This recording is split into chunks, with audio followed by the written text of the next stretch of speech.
Quel talent faut-il pour devenir entrepreneur, entrepreneuse? Et puis alors, c'est quoi finalement la réussite? On en parle avec Charlotte Cadet, qui est la marraine de cette édition 2020 du Salon des Entrepreneurs. Merci d'être avec nous. Merci à vous de m'accueillir. Vous êtes la fondatrice de Salency, premier label de mobilier de décoration vintage en ligne. On va parler dans quelques instants de Salency, ça marche plutôt très très bien.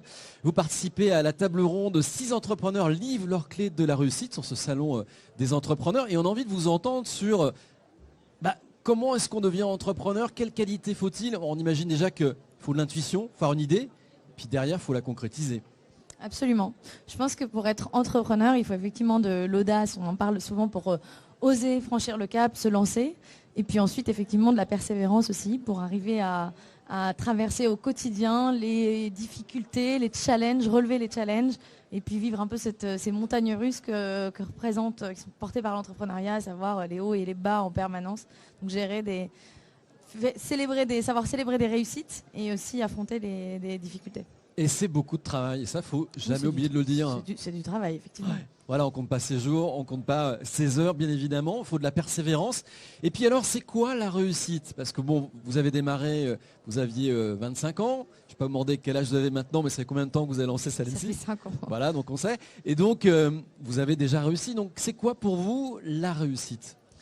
Pour moi, la réussite, elle repose sur 3 principes fondamentaux. D'abord, il y a la réussite financière, à savoir, on ne monte pas une entreprise pour lever des fonds. Ce n'est pas un objectif, même si on parle beaucoup et on valorise beaucoup les levées de fonds en ce moment. Mais monter une entreprise qui doit être à la fin indépendante financièrement et qui peut être rentable, je pense que c'est un gage de réussite. Donc, on n'y est pas encore. Nous, on chemine justement pour atteindre ce point de rentabilité-là.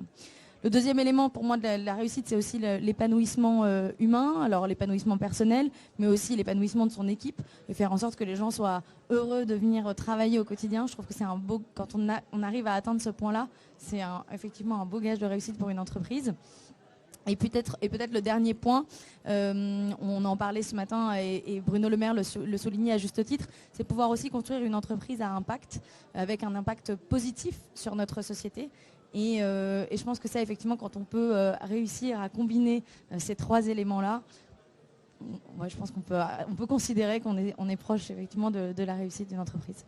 Vous parliez des équipes, c'est intéressant. J'aimerais bien qu'on s'arrête un moment sur le sujet, parce que c'est vrai que quand je vous demandais les qualités pour être entrepreneur, il y a un moment quand l'entreprise elle fonctionne, qu'elle grossit, il faut aussi avoir des qualités managériales.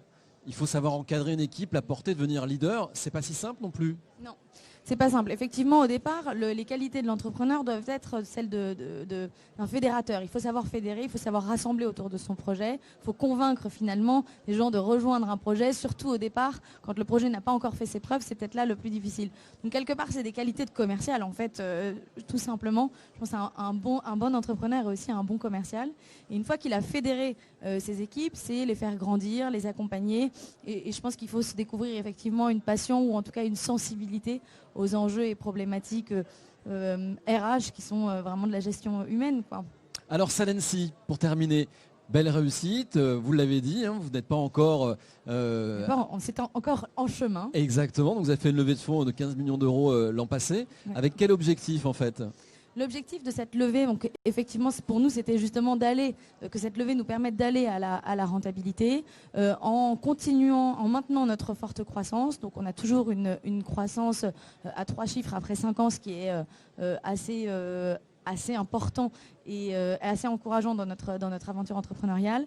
Donc c'est nous rapprocher de la rentabilité en continuant de développer des projets, l'international, le développement auprès de vendeurs particuliers. Donc vraiment essayer d'axer cette marketplace sur une marketplace plus C2C. C'était aussi ça notre gros challenge. Et vous voyez où dans 5 ans? Très belle question. On se voit où dans 5 ans? Donc, comme je vous dis déjà, une entreprise qui aura peut-être coché ces 3 cases.